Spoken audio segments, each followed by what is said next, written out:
आप सबको जय यीशु, प्रेज द लॉर्ड। आज हम विशेष रूप से प्रार्थना करेंगे आंतरिक चंगाई पाने के लिए।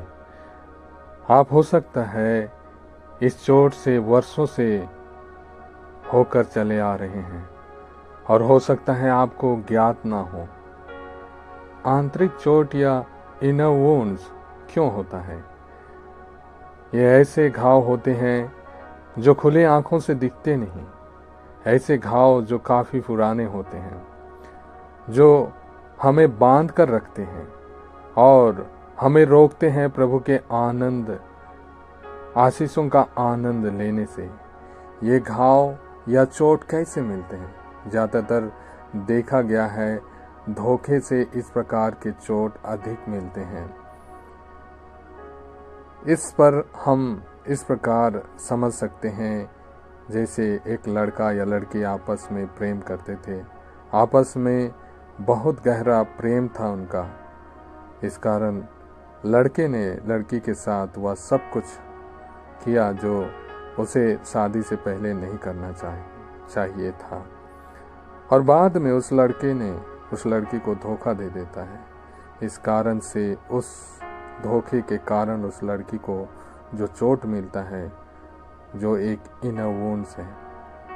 ऐसे कई उदाहरण हैं जिससे हमें चोट मिलता है, और जब तक आपको इस आंतरिक चोट से चंगाई नहीं मिलती, आप उस घटना को, उस इंसिडेंट को भूल नहीं पाते हैं। ऐसे माँ के गर्भ से लेकर अब तक कई चोटें होते हैं। आप उसे कैसे पहचानेंगे? सबसे पहली बात, आकारण अचानक अशांत हो जाना, ये आंतरिक चोट की एक निशानी है।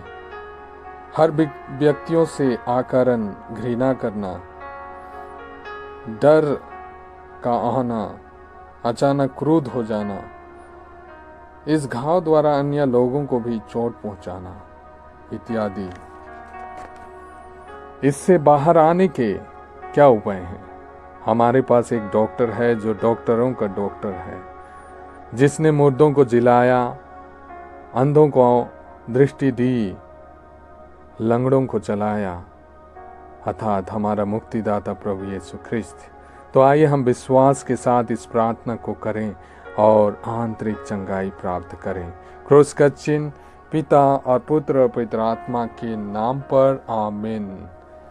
हे पवित्र वचन जो आत्मा और जीवन है, हे यीशु मेरे रक्षक, तेरे वचन अभिषेक की पावन शक्ति मुझ में प्रकट कीजिए। इन वचनों के द्वारा हम प्रार्थनामय भाव से मनन करते हुए प्रभु से प्रार्थना करेंगे। प्रभु का वचन कहता है एजिकियल के ग्रंथ के अध्याय 36 और वचन 25 में, मैं तुम लोगों पर पवित्र जल छिड़कूंगा और तुम पवित्र हो जाओगे। मैं तुम लोगों को तुम्हारी सारी अपवित्रता से और तुम्हारे सब देव मूर्तियों के दूषण से शुद्ध कर दूंगा।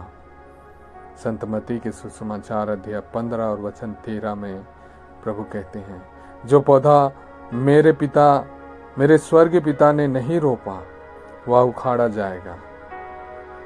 संत मत्ती के सुसमाचार अध्याय 15 और वचन 30, भीड़ की भीड़ उनके पास आने लगी। वे लंगड़े, लूल्हे, अंधे, गूंगे और बहुत से दूसरे रोगियों को भी अपने साथ लेकर ईसा के चरणों में रख देते थे और ईसा उन्हें चंगा करते थे। निर्गमन ग्रंथ के अध्याय 15 और वचन 26, मैं वह प्रभु हूं जो तुम्हें स्वस्थ करता हूं। प्रकाशना ग्रंथ के अध्याय 21 और वचन 4, वह उनकी आंखों से सब आंसू पोंछ डालेगा।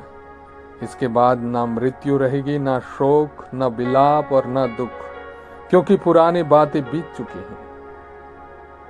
रोमियों के नाम पत्र के अध्याय 12 और वचन 1 और 2, आप मन तथा हृदय से उसकी उपासना करें और एक जीवंत, पवित्र तथा सुग्राह्य बलि के रूप में अपने को ईश्वर को अर्पित करें।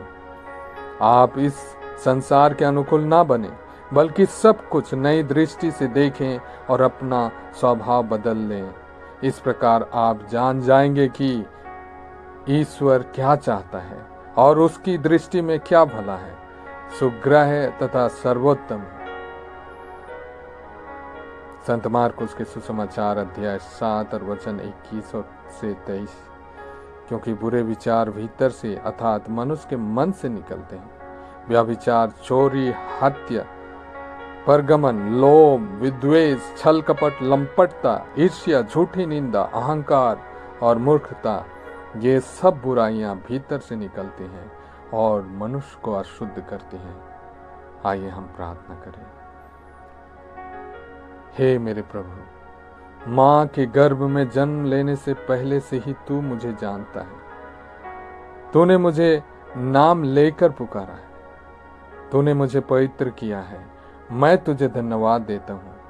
मेरे जन्म के पहले या बाद में जीवन में कभी भी मेरे माता पिता या बंधु मित्र गण से हुए तिरस्कार के सभी अनुभवों को मैं तेरे चरणों में छोड़ता हूँ।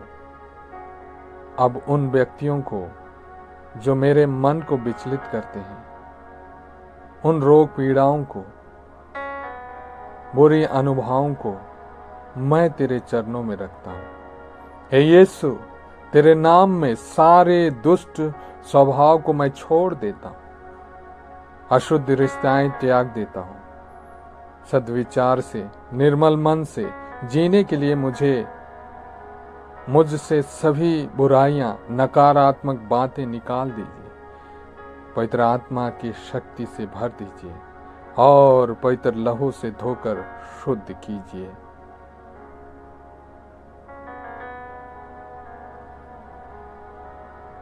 आमीन। आप सबको जय यीशु।